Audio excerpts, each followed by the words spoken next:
All right. So this is my wonderful panel getting up here. Um, and this is supposed to be relaxed, just answer the questions, be personal. Our first question is, what is personal, ooh, um, what does personal reflections on standing strong mean to you? Um, sorry. Um, ooh, um, yeah, so what does it mean to you? And sorry.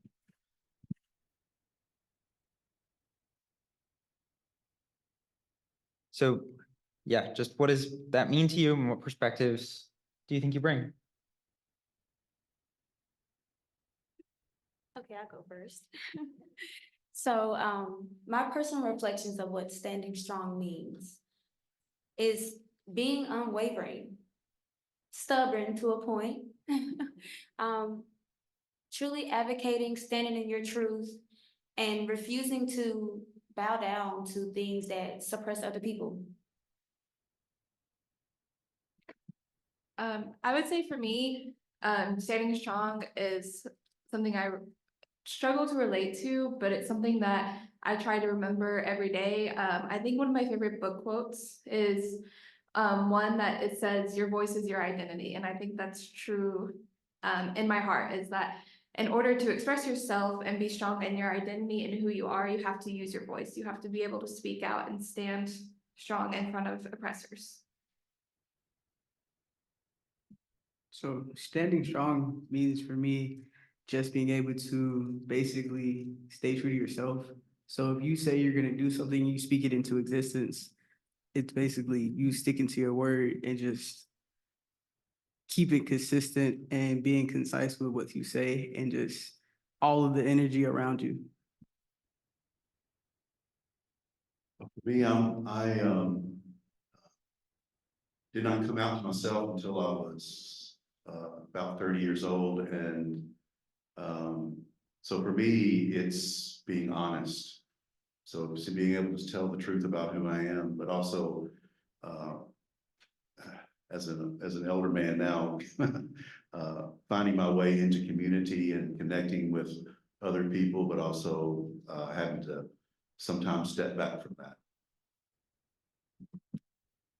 Yeah, for me, this on, okay. For me, I think more about standing strong in terms of advocacy and what I do on a daily basis for my students. I work as a program manager for student inclusion at the University of Memphis.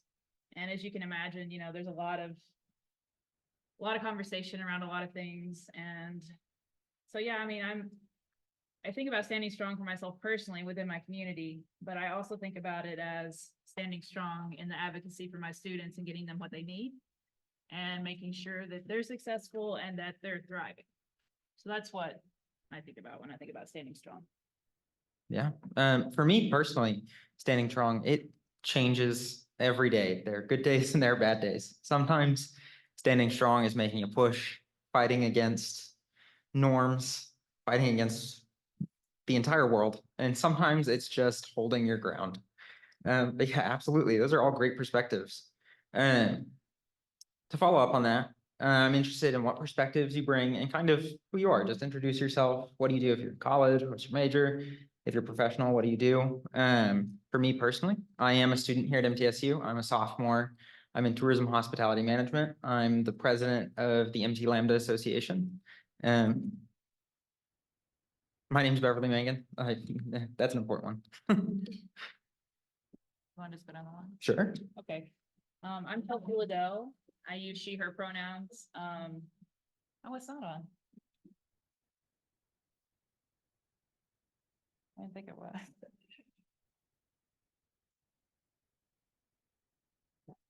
Yeah.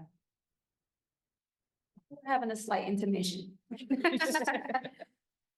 the Jeopardy thing.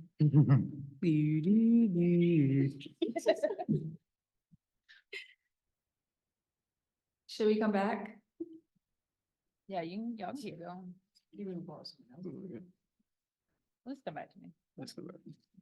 All right, so I'm actually from Dallas, Dallas College, specifically the Cedar Valley campus. I am here with two of our program leads for inclusive excellence. I'm a science major.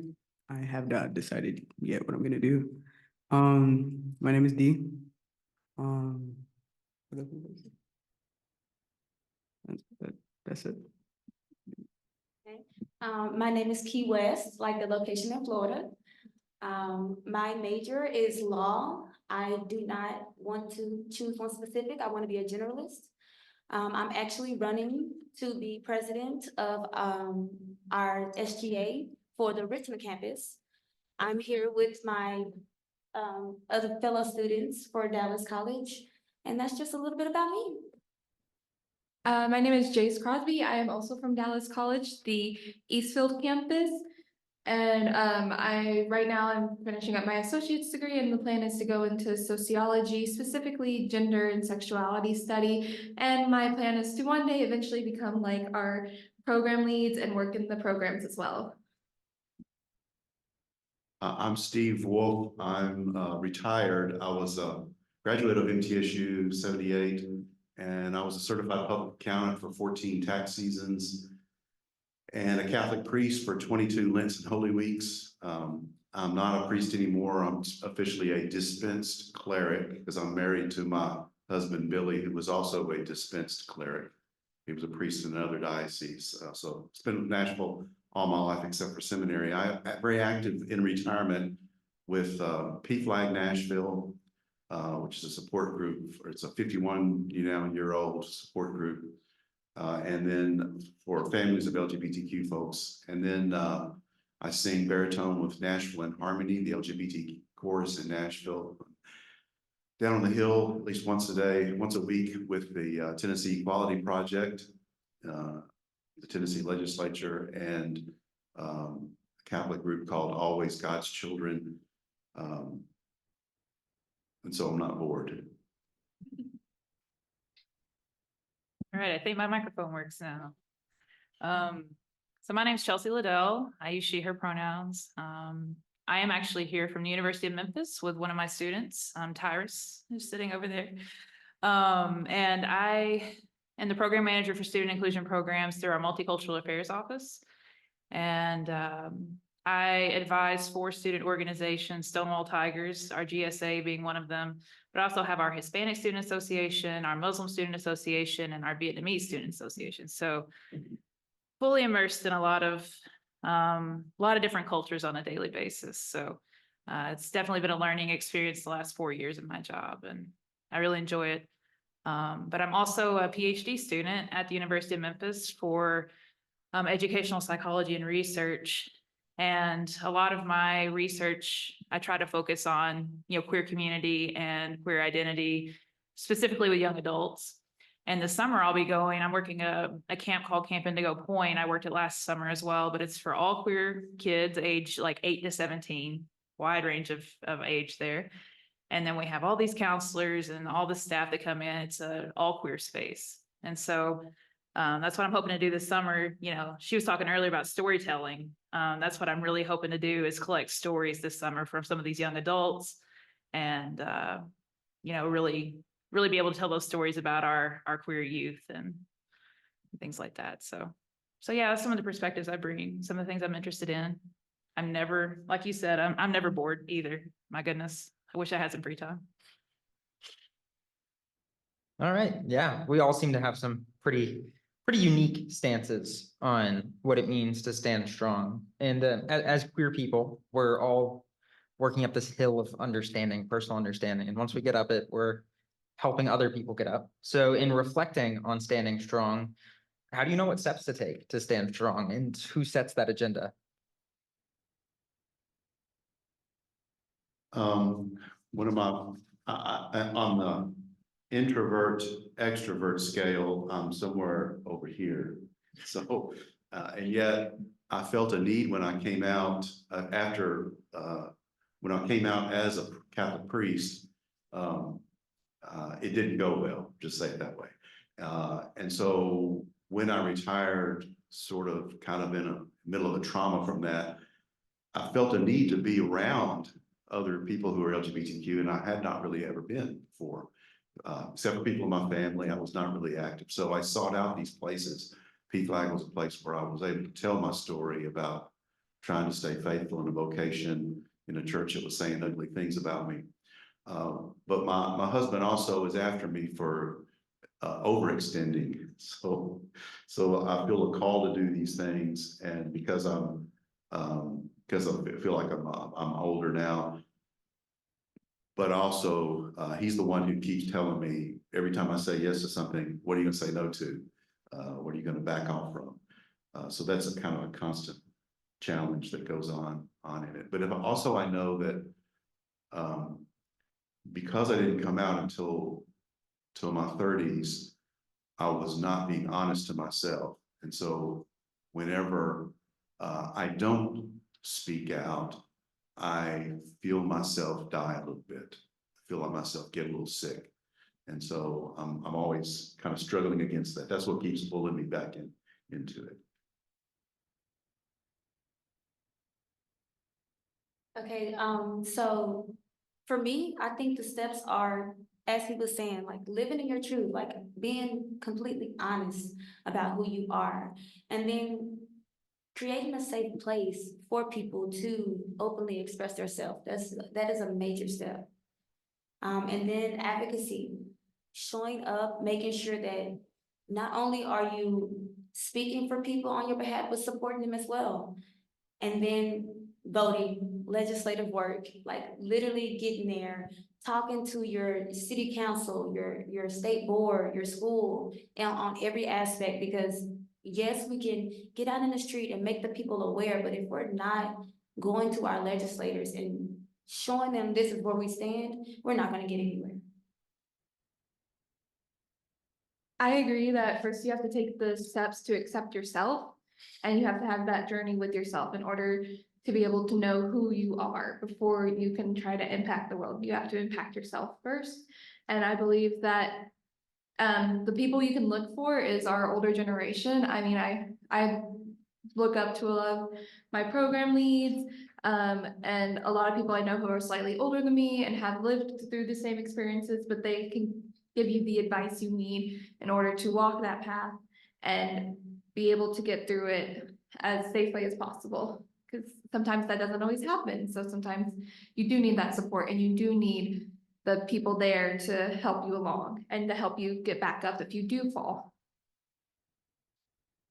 For me personally, I feel like testing the waters just to see who it is okay to be around. So, maybe sprinkle a little bit of context in there, hey, how do you feel about people holding hands in public? Just like little things. And then if you feel safe and comfortable around them, I feel like that's where you can start to just be free and be who you are, because you don't know who is safe to be around. For me personally, inclusive excellence has actually done a lot for me, and my program lead at my home campus, his name is Trent. He's out in the audience. Hey, Trent. He is actually a go-to person. I go in his office and I sit and talk to Trent every day that he is there. And we sit, we have conversations, we have deep conversations, and people like that, that is who needs to be in schools across the states. And I feel like that's a part of our community, because children in other states like Florida or, some parts of Texas, some parts of Tennessee, they don't have things like that. So I feel like that's a part of something that we need. That's a part of standing strong. That's part of our community. And I feel like just getting out there and seeing what you can get into as far as a community. So, you don't have to go to like a nightclub or anything. Just go in to the YMCA, find a group of people, start talking, just networking.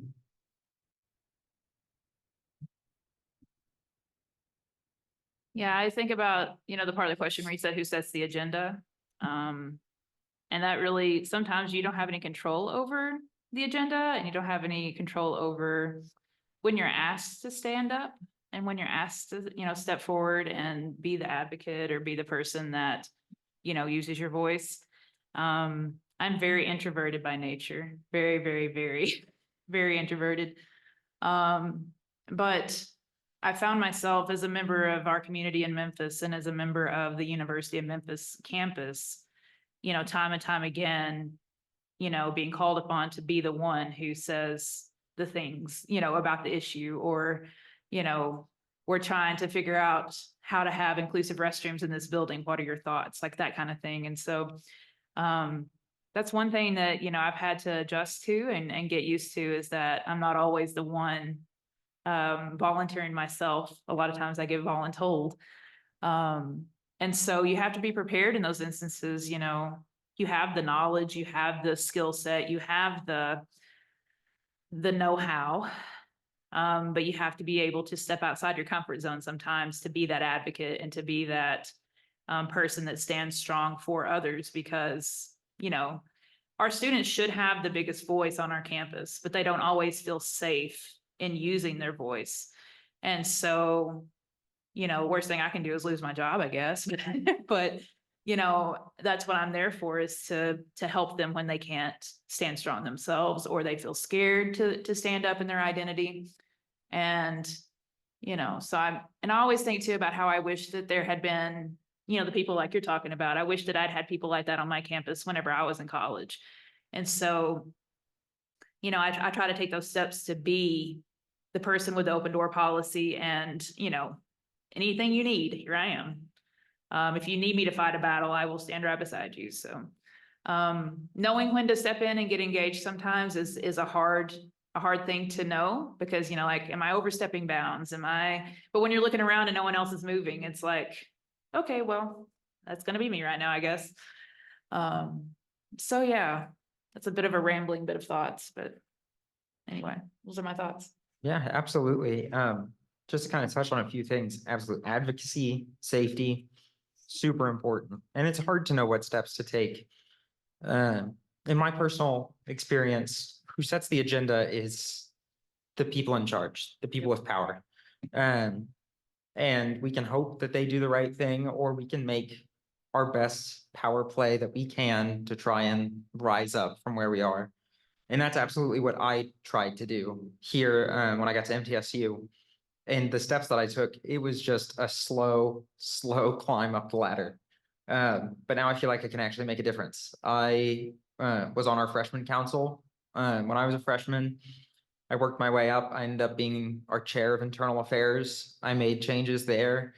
I came to Lambda. I was the treasurer of Lambda for a semester. Then I became the president. Now I'm here and I'm actually making progress. I'm an RA. So I'm trying to touch as much of the campus as possible. But it's just that slow climb, and every day counts, and every day is making a difference, not just for you, but for someone else. Absolutely. So for our next question, how do you know when it's a good time in your personal journey to get engaged? I think you never know.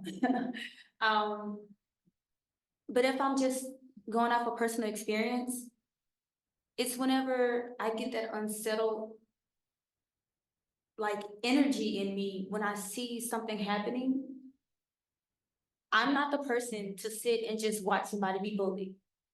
That's when I know it's time for me to stand up. It's time for me to speak. It's time for me to say something and not allow this situation to get worse or, persist on.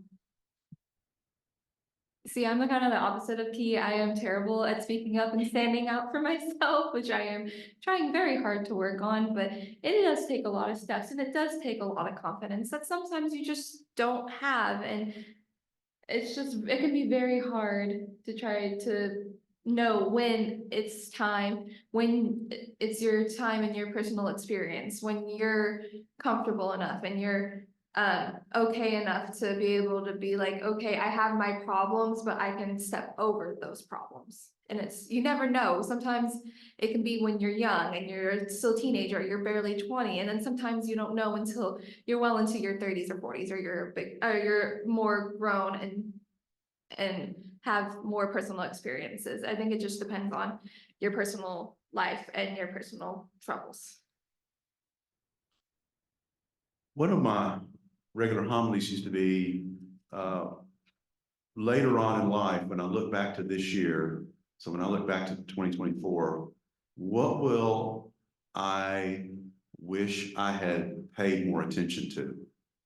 And in asking that question regularly, I ask it of myself too. So I was preaching to myself primarily, I suppose. And I've not responded in situations often enough and regretted it, that there's a feeling that happens that kind of your gut just sort of tells you, okay, I can't do everything. And this might not fix the thing, but if I don't do this, I'm gonna wish I had tomorrow. So I'm gonna go ahead and do it anyway. Of course, that can also get you overextended, but, and there's certain things like going to the Tennessee legislature, more than 2 days in a row of that is not healthy for me. So I can be there, but then I've got to get back and get ready again. Yeah, I completely agree with what you're talking about with, that gut feeling. I've definitely had those moments where I look back and I think, I really wish I would have done X, Y, Z. I really wish I would have done these things in that moment. Or, I carry regret from not saying something or standing up for something. And so I think that is a really good measure for me as well, is that feeling inside of, okay, last time I didn't, and now I regret it. So this time I'm going to. And I also like what you said, Keith, is that right? Great. I'm bad with names, so I'm so sorry. You're good. When you said that unsettling energy, I think that goes along with it too, is like you just get that sort of sense in you that if you don't do something, then it's gonna, really, really bother you. And so it can be really hard to know the exact right moment. I don't think you ever know the exact right moment to stand up and to get engaged or to say the thing. But I think you have to trust those experiences that you've built, and our gut feelings are worth something. Sometimes people tell you to ignore those things, but I think that when you've lived a while and you've been present for enough conflict and enough situations where you've had to defend yourself or someone else, like I think you just learn to trust that gut feeling and know when to step in and get engaged. Sometimes we wait too long, but I think the best thing we can do is, rather late than never. So, but yeah, it's hard to know. It's really, really hard to know. So again, I'm gonna quote Trent. He said to me, you have to use your mind, your heart, and your gut. And what that means to me is you think about it. If it feels right in your heart, go to what your gut says. And you don't know when it's gonna be the right time, but if you don't go for it, like they said, you're gonna think about it tomorrow, and then the next day, and then the next day, and then next thing you know, you wake up and you're 45, and you're gonna remember that time that you didn't go for it, and you're gonna think like, hey, I really should have did that. And for the people that did do it, you're gonna think about it. You're gonna say, I could have been one of those. I could have gotten my picture on the board, or I could have gotten my signature on that book. You never know. But if you don't think about it in your heart and in your mind and in your gut, you're just never gonna do it. So you have to think about those things when you think about making decisions for the future. Absolutely. I feel like that's a great, the mind, heart, and gut. That is a great way to think of it. In my experience, there are 3 phases. There's that point where you just don't jump to it, and then you end up at a point where you jump on everything and you completely overexert yourself and you just can't do it. And then you learn balance. So we have to pick and choose our fights, whether that's in our community or just in life in general. You just sometimes can't jump on everything. And I know I've tried. So yeah, it's tough to learn balance, but once you do, you're not gonna regret the things that you jump on. Um, have you seen anything from the conference or even just in your lives in general that pushed you to that point of getting engaged?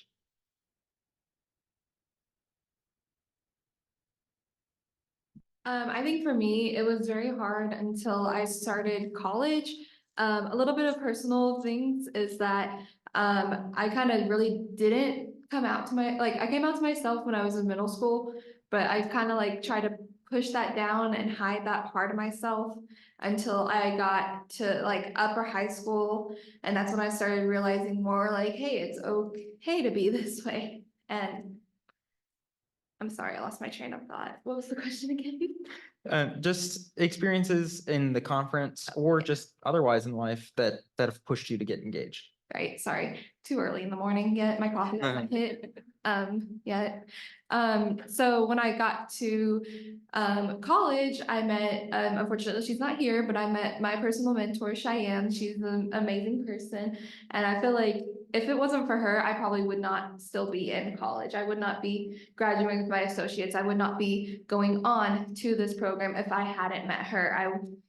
I wouldn't be where I am today. I would not be open with myself. I would not be comfortable with myself. I probably would have dropped out of college after one semester. I would have just been stuck in a dead-end job and unhappy with myself. So I think for me, getting to go to college and meet an older queer person, that really helped me involve in myself and mature and grow. At the conference, that was last year, I think, the fellow that wrote the book, Everything I Learned in Life, I Learned at a Chinese Restaurant. Listening to him and his book inspired me to write my own autobiography. So I'm grateful for that. But also, just in general, is the generation behind me. So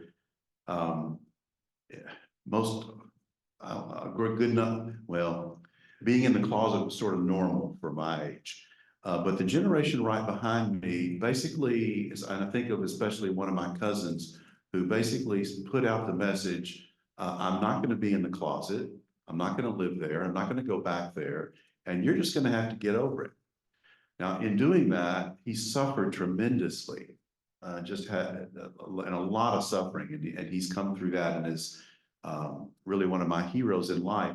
But the courage to be able to say, I'm not going to be in the closet and you're going to have to get over it. That witness and also the health. When I see parents talking about their children who are coming out as LGBTQ at a younger age, they're just a lot healthier than I am. And I think that I struggled with depression. And I think part of the source of that is my participation in homophobia in the culture growing up. For me, like you were saying, it's for the people. The main reason why I move the way I do is because I don't like to see bullies. That's my main thing. And what really pushed me was when I started seeing people die because of certain type of ideologies or religious factors. That's what really pushed me to the path that I'm on right now, because I don't like bullies and I don't like to hear or know the fact that somebody's dying because of somebody's biases. Personally for me, I was the kid that was bullied because I was gay, unfortunately. But when I look back, I'm 21 and I have cousins that are 1, 8, and 12. So when I think of them, it's just like they look up to me because I'm the oldest. And I want to be the person that opened the door for them if they do decide to come out eventually, or just their friends, people like that. My brothers and sisters, they're younger than me, and their friends, look up to me a little bit. They come to me, ask me questions and stuff like that. So I feel like if I could be that person that someone comes to, that would be a good thing. Also, something that I took away from the conference was the being neurodivergent and being LGBT. That was a really big one because I do struggle just a little bit. And that was really like an eye-opening conversation for me.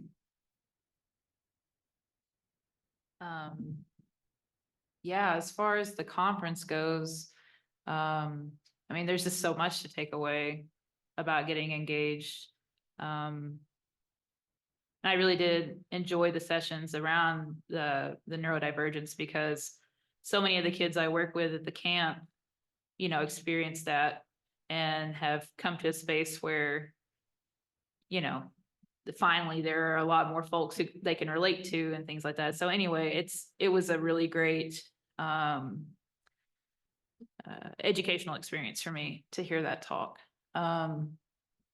And this is only my second year to attend the conference.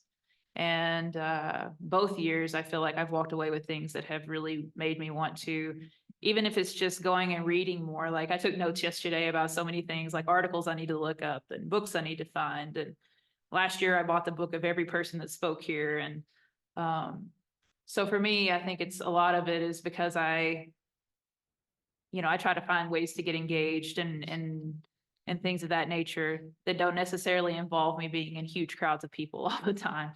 And you can do that, by the way. You don't have to go out and be in the big crowd all the time. But as far as like my personal experience, I don't know, like I worked for Starbucks for about 10 years, which, Starbucks is a great company to be queer in, and, they supported us well in that aspect, but there are a lot of other things around our mental health that we didn't necessarily get support with. And so I had moved to Memphis to be with my partner. At the time, I lived in Arkansas, and I moved to Memphis across the river to be with her. And I transferred and was managing a Starbucks in Memphis, and my goodness, my mental health was just awful. And so, I got to a point where I was like, okay, if I'm going to leave this job, like, what am I going to do? What do I want to do? And I always knew since I was in undergrad, and because I got my undergrad and my master's back in the early 2000s. And even then I knew that I wanted to work with the queer community, but there was just never an opportunity to do so. And so my partner found my job that I have now. She found it listed less than 24 hours before the job posting closed. And so I had to scramble, and I was like, oh my gosh, I'm going to take a huge pay cut if I take this job. And so, we worked it out. We were like, okay, we can make it if maybe I pick up a side gig. I do Rover, by the way, and I love dogs, but it's, you make it work. But yeah, I applied for this job. I was telling Tyrus the other day, it's like whenever you're sitting there about to submit an assignment at 11:59 when it's due at midnight. That's the way I was applying for my job. And I was like, they'll never call me. And then they did. And when I got the interview, I was like, I have to get this job. I have to. Because like the job description, it specifically said, engaging with LGBTQ college students. And I was like, this is everything I've ever wanted. And so getting my job and then, getting into a space, by the way, right before COVID hit, I was there 2 months and then we went home and didn't come back.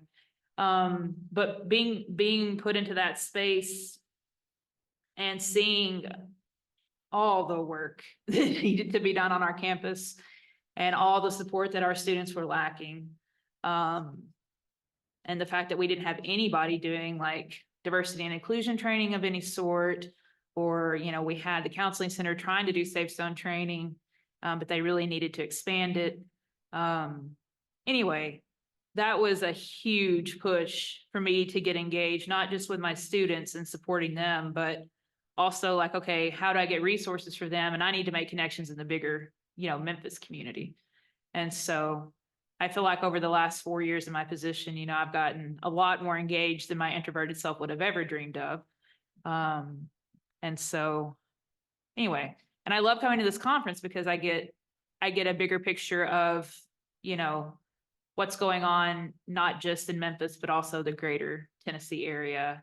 And we don't really have a lot of conversations around these bills and things at the University of Memphis. So it's great to come here and hear what's going on and hear about opportunities to contribute in those ways. So I thank y'all for that, bringing that to this conference. Yeah, I think for me, I was looking at my brother. He's also trans. He's 5 years older than me. He did this long before me. So he blazed the path that I walked in. Even before I knew I was queer, I was going with him when I was just a middle schooler. I was going with him to his high school queer support group. He was the president there, and I just sat, listened, and did what I could. And it led me on a path to follow that mentality that he had. He was the one that taught me that, if you can do it, it's not just that you should do it, it's that you have to do it, because there are people that can't. And it's the responsibility of those of us that can to make that difference. And so if I can take a punch, then I'll stand up for someone and I'll take it and I'll make it better day by day, bit by bit, and just keep fighting, because there are some people that can't fight.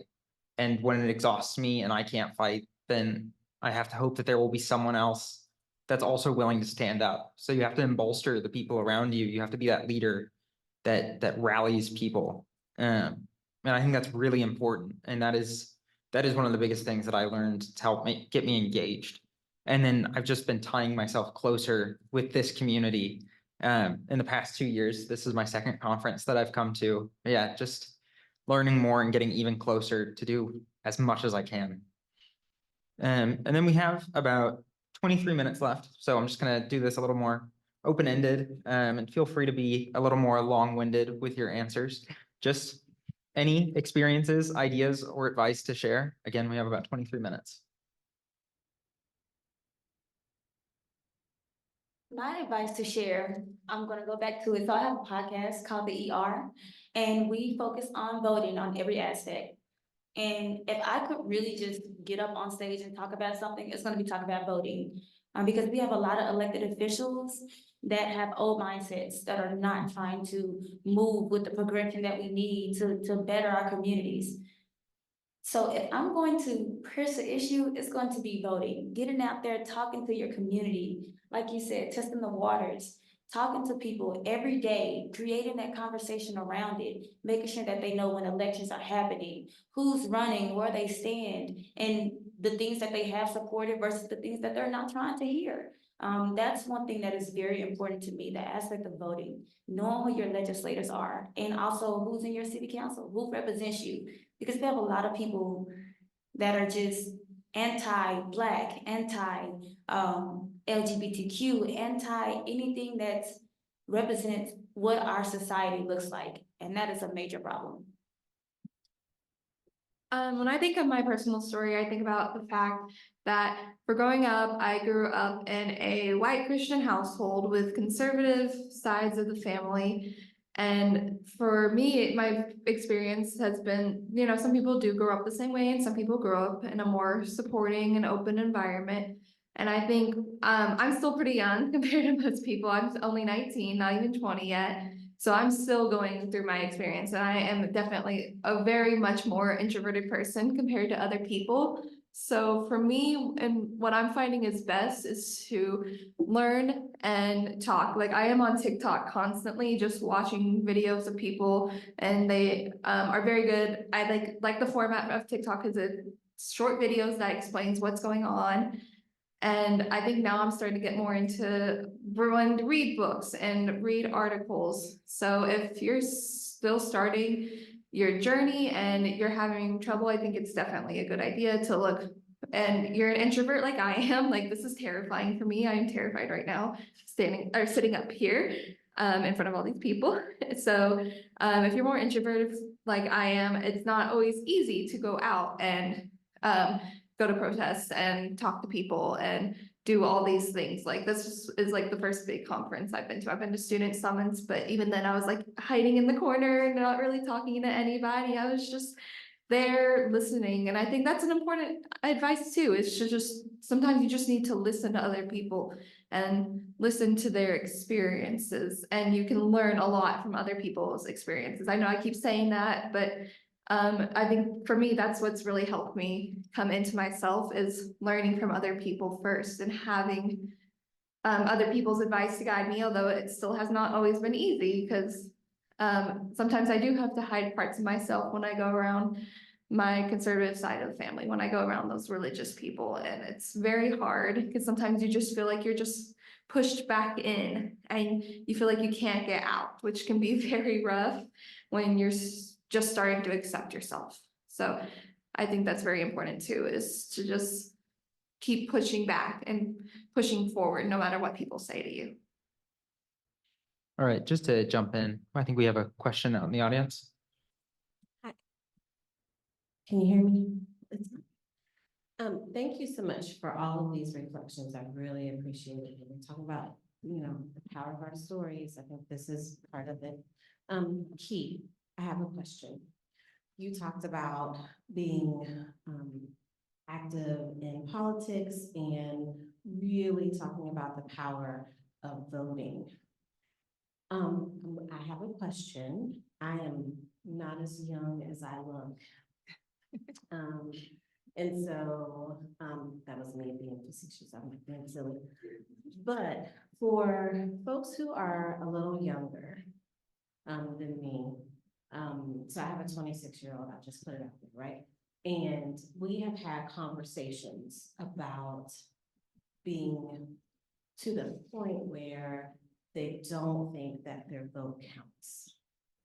And being so not just overwhelmed, but hopeless about the choices that we have, choices that are out there. And me, my Gen X self, I'm sort of like, you just gotta do it. You just gotta keep doing it. You have to vote, like all of those things. And I think that there are lots of other, for lots of different reasons, right? I think there are lots of other ways of looking at that. Like, if I'm not going to support any of this, right? We're gonna blow the whole thing up. What are your thoughts? Like, how do you get people your age to continue to have hope in a hopeless situation when it comes to voting? Right, so that's definitely something that I run into a lot. People that are just discouraged, they've lost faith. And I really relate it to a card game, or if we're gonna play a board game, like, whenever you are playing Uno, for example, you have your deck, you have your cards, and you just play what has been given to you at your best ability to ensure that you win. I relate it to card games a lot, connecting with my generation. I am a millennial. And then another thing I tell them is, no vote is a vote. Even when you're not showing up, there are other people that are, who have these same ideologies as a lot of not progressive people. So I know that a lot of us may not agree with the choices that we do have, but we just have to make a critical decision, an educated decision, and then build relationships. We have to continue to show up. I know that sometimes it is hard, especially with the choices that we do have, but we have to build those relationships. That's what I really tell my generation and the youth below me. Go to these people, sit down and see if you can have a conversation with them. If you can't, then that's the person you don't need to vote for at the end of the day.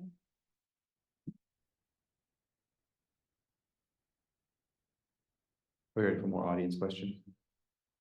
I want to ask y'all a question. First, thank you for your vulnerability and sharing so much of your details today. We have a little generational divide on the panel. I'm 56, FYI, I'm on the older side. It was interesting to me how fast asking your reflections on standing strong turned to regret. And apparently, one of the first things people think of is all the times they fail to live up to their expectations for themselves. How do you put that away? What advice do you have for people who might be younger and sometimes you can't? And like, how do you fix that internally? I hope that makes sense. How do you process those feelings? I go to pride. I mean, when I go to Pride, I was just sitting here thinking of the first time I went to Pride and I remember getting ready to go and it feeling like, I mean, I had been a priest for 20 years or so at that point, and I feel like I'm going on a date. There was a giddiness to it and the sense of freedom that I saw there. And that is the experiences of Pride for me are the most rejuvenating and life-giving experiences that I have in my life right now. I mean, my big seasons big, great feasts of the year used to be Christmas and Easter. Now it's Christmas and Easter and Pride. And they're all up there together. So all that, just that joy of being able to see other people who are free to be themselves and to see all the other people there who are trying to do good things and are open to help and are looking for people to help them with them. So that's the most life-giving answer that I can give. Yeah, absolutely. Just to kind of build on that. For me, as a young person, I'm 19. But for me, I definitely have my regrets, things that I wish I could have done better. But yeah, Pride, being around people like us. So Lambda, that's why I'm the president of it. It helped, and I want to help other people. Just it's always been something to fall back on because, I mean, in a sense, we're all kind of losers in the grand scheme of things. None of us were dealt a good hand. We're beyond the ordinary, but that's great. There's just something special about surrounding yourself with all of these people that all have one regret or another about something similar. And we can hurt together, and that makes the hurt go away. So yeah, we've definitely had those days in Lambda that just are rejuvenating in the most subtle ways. Like our movie night, there's something about shoving a bunch of queer people into a room and putting on a Disney movie, and none of us can be quiet. I don't know how, but it's just, we can all silently communicate that hurt, and it makes it hurt less. So yeah, finding people like us to just feel it with. I would say, forgive yourself. Forgive yourself. Sometimes we can be our worst critics. We can beat ourselves up more than the outside world. So really being nice to yourself, talking to yourself in a kind way, as if you was a little toddler who's struggling, who's messing up. Because we're not perfect. All of us are just figuring it out. So if I could really say how to get past that regret, is just forgive yourself. And then, like they said, get around people that support you, people that'll push you, and just really hold you when you can't hold yourself.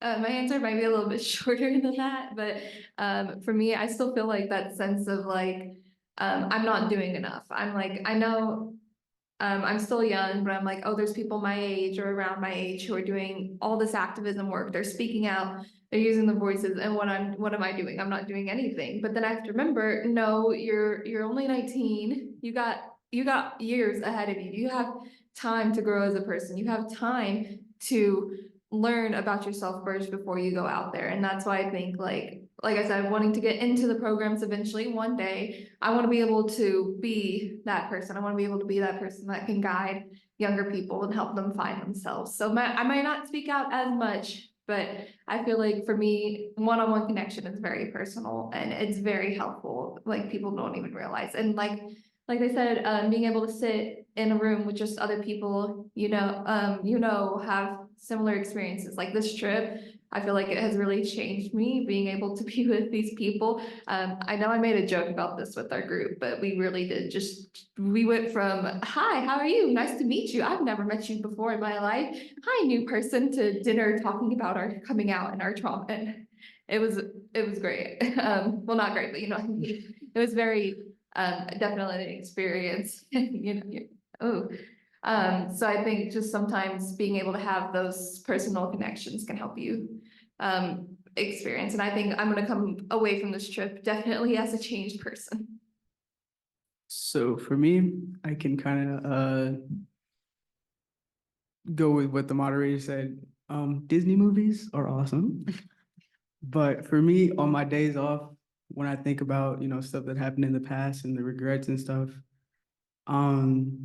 just treating yourself and trying to heal your inner child. So a nice warm bath, getting your comfiest pajamas, and watch Beauty and the Beast. If not, find a really good song and just scream the lyrics. Yeah, the lyrics sometimes help you better than anything. So just making yourself feel better in that moment really helps. Um, Journaling, just write down your feelings, write down what you're regretting, and then rip it up, throw it in the trash. It's not there anymore. You cannot heal something if you keep covering it up. You have to let it breathe, and you have to talk about it, and you have to reach out to the people that you know you can depend on.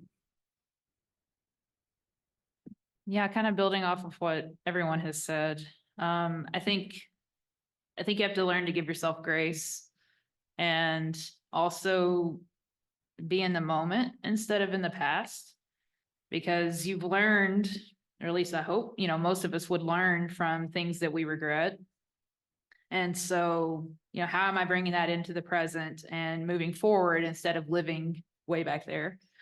And for me too, it's been a focus on like building things, like what good things can I build now, with the work I'm trying to do with my PhD and this camp that I'm working. I get to work with kids and I get to work with young adults, and like, what are we building for these folks? What are we building for these queer kids where they can come and have a space for 2 to 3 weeks every year and just be, and being involved with stuff like that, I feel like has helped me to kind of put a lot of that stuff behind me and not focus on the regrets. It's like, okay, yeah, that happened, or, I didn't do that thing when I should have, but look what we're doing now, and that gives me some hope for the future when I'm, in the middle of nature with like 150 kids and they're running around just being kids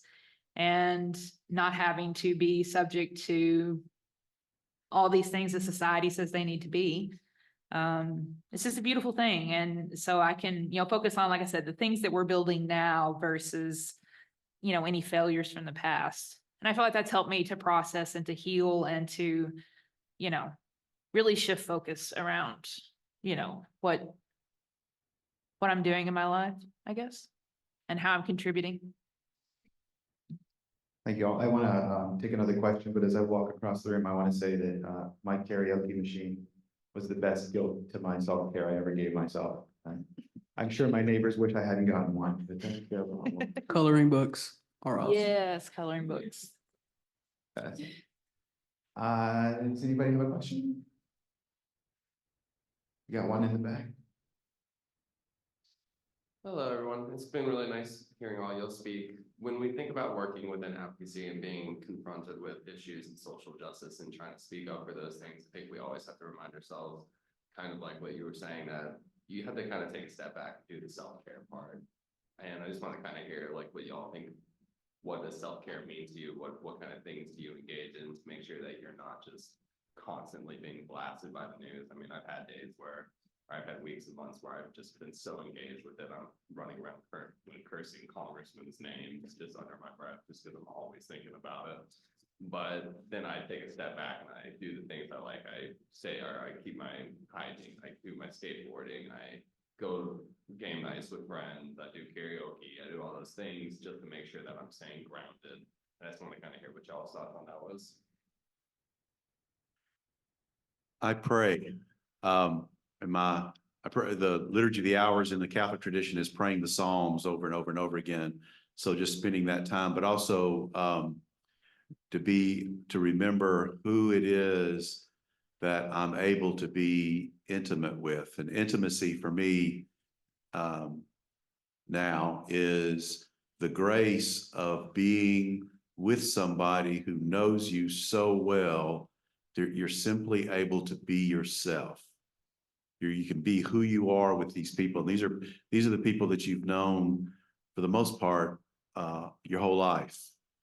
For me, it's my brothers, my trans sister, my my lifelong friends, some I've known since the first grade, which is a real tremendous blessing to me. And I'm my husband, who has become that primary place of being simply able to be myself with him. I don't have to argue. I don't have to put out, worry about what they're thinking. I'm able to simply be myself. That's the most healing thing, I suppose. I think for me, sometimes it is very easy. You get pulled into that social media, you get pulled into the news, you get pulled into just hearing all about these things going on with the world, and you're like, it just fuels you, and you for a bit, that's just all you can think about. And then sometimes that gets to be too much. You have to know when you can pick your battles, what you can focus on, and sometimes that can cause a lot. Like I had a personal situation where I ended up, my mental health got so bad, I dissociated for about 2 months. I still don't remember a lot of what happened in those 2 months. And it was just like, I was a different person during those months. I had people like when I finally like came back to myself, they were like, oh, there's the old personality of Jace. There's the old personality and the smiles and the brightness. So sometimes it is very easy to just get pulled down and overwhelmed. And I think friends are very important, family, loved ones. But I think what helped me the most was being able to just be by myself. I mean, that sounds very sad, but sometimes that is. You have to turn off your social media, you have to avoid people, you have to avoid looking at the problems, and you have to just be able to focus on yourself for a bit. So for me, that was getting into a book series. I think like I haven't been able to read a book series like that, and I've finished an entire book series in like about 2.5 months, which was very impressive for me. And watching shows and just taking care of myself first. I think sometimes you forget about yourself when you're focusing on the world. No, I really agree with that. It's that alone time when you're connecting with a higher power. That's for sure a very important moment, especially when you're on social media and all you're seeing is bad in the world. It can be a horrible place. Detaching yourself, but still being present. Taking breaks, going like what they call it, binging off of social media. It's important, like having those moments, and then getting outside, grounding yourself with the earth, getting in the sun, sitting by water, letting it cleanse you. I'm an earth sign, so I love outside. The nature for me does it. Watching the birds, just seeing the squirrels run, connecting with the earth. That's also a way that I focus on my safe healing. I guess that's what I call it, my safe healing. And then lighting candles, that's the thing for me. Sitting, listening to chakra music, because music does have the ability to heal you, frequency music for me. And then good books are good, reading. And again, I'm gonna go back to that alone time, because that alone time is very important, because it's you connecting to yourself to actually know who you are, finding yourself. I mean, yes, for me, I think the key is being able to plug into other interests outside of, the concerns of daily life. But also, like, several years ago, I had to go through, like, I had the CNN app, and it would send me all the messages and all the updates and the headlines. And then, you get all these different apps on your phone, and they're bombarding you with, the news that is usually not great news about the things going on in the world. And so I had to completely unplug from all of that. I'm still on Facebook, I'm still on Instagram, but that's usually about the only places that I allow myself to be even remotely bombarded by any kind of information like that. But yeah, plugging into these other communities that I relate to or I'm a part of. My wife does roller derby. And so she finally convinced me this last few months, they do these boot camps, and she's like, you need to learn how to skate. And I was like, I'm not going to crash into people. I'm too afraid of getting hurt. But I tell you, there's nothing that clears my mind more than like trying to stay upright on a pair of skates. And so like, I was realizing that I was going like 2.5, 3 hours, and I wasn't thinking about anything except how do I not fall? And so I think getting involved with that activity and with that group of people who are all very, I mean, just incredibly friendly and accepting folks. And, you know, that's been really good, for me. And then I have 6 animals that live in my house, and they're pretty much, you know, my everything. And so, I don't know, like my dogs have always been really, really great sources of healing and relaxation for me. And so I go on a lot of walks with my dogs. We do a lot of camping, we do a lot of hiking, all those sorts of things. So yeah, I feel like you absolutely have to like prioritize those things as much as you're prioritizing the work you do or the studying, or like you have to put those things at the same priority level as those other things. And I think that's where I run into with a lot of young students is that, oh, well, I can't sleep because I have to do XYZ, and I can't possibly sit still because I have to do XYZ. I can't take that time. You need to prioritize that because it's gonna catch up to you. And it will hurt your brain in more than one way. I'm not talking about just your mental health, but like physically, your brain will suffer. And so, like, I feel like, you know, just keeping in the front of my mind, like I need to prioritize those activities for myself and that time for myself. Because otherwise I'm not going to be good for doing any of this important work, you know? So yeah, that's my thoughts on that. I'd like to thank you all for sharing your stories. We've come to the end of our time.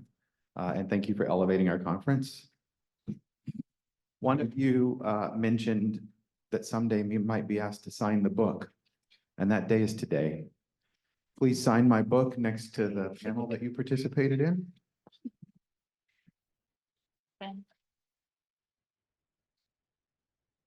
I'm going to steal part of Beverly's job today because I think it's weird to ask you to give yourself a present.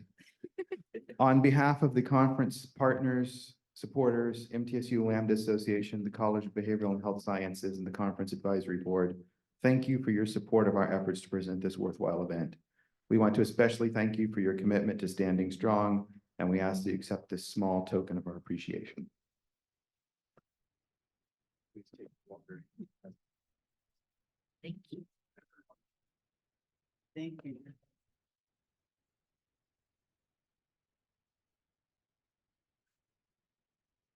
And then not knowing Beverly's job, I don't know what time to tell y'all to be ready to come back. Do you? We will be back at 10:45. So we're just gonna take a quick break until then. When we come back, it will be our keynote speaker. And I would just like to give our wonderful panelists just one more round of applause.